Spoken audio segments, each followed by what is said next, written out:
Hello Weaver, अस्सलाम वालेकुम। Drama serial कैसी तेरी खुदगर्जी में आखिरकार दिलावर साहिब ने शेरू को एक बार फिर महक को मारने का हुक्म दे ही दिया। उधर एहसन की माँ भी निदा पर जुल्म करना शुरू हो गई।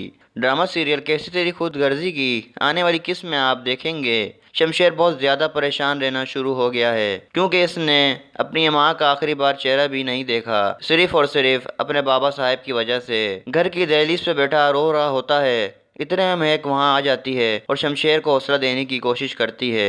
शमशेर महक से कहता है, मैं मामा की ज़िंदगी में कुछ कर तो पाया नहीं, अब तो सारी ज़िंदगी अफसोस ही करूँगा। महक शमशेर को समझाती है कि जो कुछ भी हुआ इसका सारा का सारा कसूर दिलावर साहब का ही है। महक शमशेर को कहेगी, आप कब्रिस्तान चले जाएं मामा की कब्र पर, आपको कुछ सब्र आ जाएगा और मामा को भी सुकून मिलेगा। शमशेर महक की बात मानता हुआ फौरन तैयार हो जाएगा कब्रिस्तान जाने के लिए। उधर निदा कमरे में बैठी हुई है दुल्हन बनकर। एहसन निदा के पास आता है और उसे तोहफे में घड़ी देता है, जिसे देखकर निदा बहुत खुश हो जाती है। एहसन कहता है, मैं पूरी कोशिश करूंगा कि तुम्हें खुश रखूं। निदा कहती है, मुझे घुमाने लेके जाना होगा, मेरी बातें माननी होंगी। शादी जिंदगी में एक बार होती है और इस बात पे मैं कभी कॉम्प्रोमाइज नहीं करूंगी। एहसन कहता है, मैं जानता हूँ तुम्हारे ख्वाब कुछ और थे और मेरे ख्वाब कुछ और, लेकिन तुम और मैं मिलकर एक साथ ख्वाब देखेंगे ना, तो वो ताबीर तक ज़रूर पहुँचेंगे।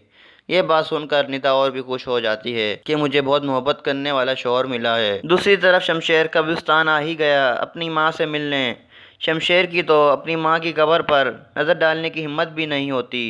बहुत ही मुश्किल से अपनी माँ की कब्र पर आता है और रोते हुए कहता है, मैं कैसे जीऊँगा इस बोझ के सहारे कि मैं मरते मरते अपनी माँ का चेहरा भी नहीं देख सका, और बाबा साहब ने आपकी मौत का मुझे ज़िम्मेदार ठहरा दिया है। मैं कभी अपने आप को माफ़ नहीं कर पाऊँगा अगर ऐसा है तो। दूसरी तरफ दिलावर साहब शेरू के पास पहुंच ही गए। इनको अब बिल्कुल बर्दाश्त नहीं हो रहा कि शमशेर महक के साथ अब तक कैसे रह रहा है।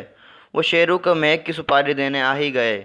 शेरू ये काम करने को मना कर देता है, लेकिन दिलावर साहब कहते हैं, इस लड़की के साथ बंदी है तुम्हारी ज़िंदगी, तुम जीना चाहते हो या मरना ये तुम्हारे हाथ में है।